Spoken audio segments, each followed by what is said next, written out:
Wow, lồi á, con mạ lối á, con mạ nhầm bài lùn ai nha.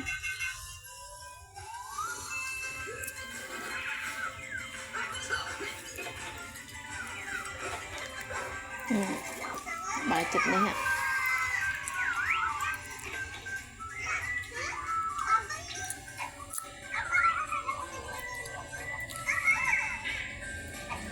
Chị nhầm tụt sợ tiệt lôi mỏng con tư lôi mỏng con tử lôi cái nhầm bài mà chan chan linh ồ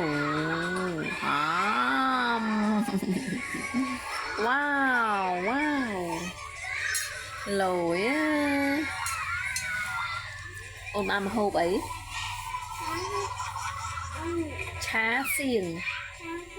nghe nhát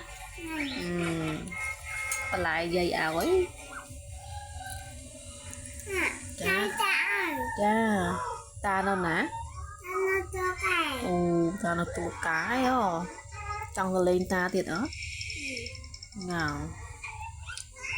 cho tiệt ta bài ắt á ồ sa thúc ta tiệt sa thúc dây ắt à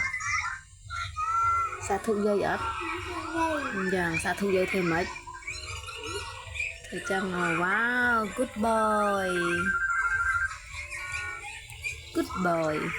các bạn mình là con á